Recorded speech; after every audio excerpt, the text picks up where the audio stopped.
मैया गे मैया हमरा घर जाए के मना करोगे मैया, एकदम न मन करोगे मैया की बताइया।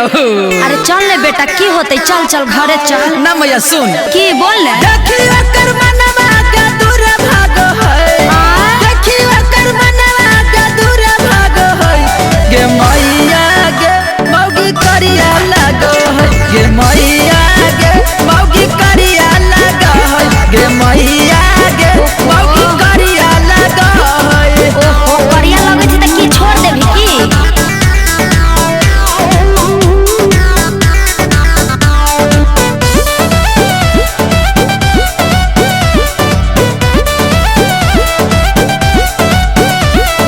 लागो है भूत मन डर जा है देख गे, पाउडर क्रीम ओकरा ना करे सेट गे गे मैया।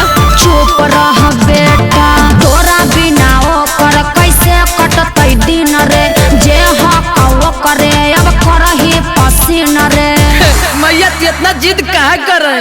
अरे अभी कहाँ जेते, भगा दिए की? इहे हलो तोरा नसीब में, अब की करबही?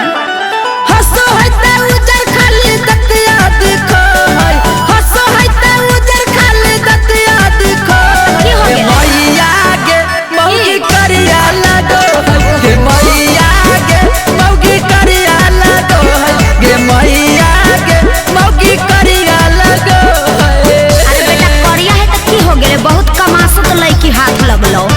खुश रह, एकरे साथे जीवन बितो। केतनो मेकअप करे हो बैना गोर गे, मिट गेलै घरवा के आइते अजोर गे गे मैया मौगी करिया।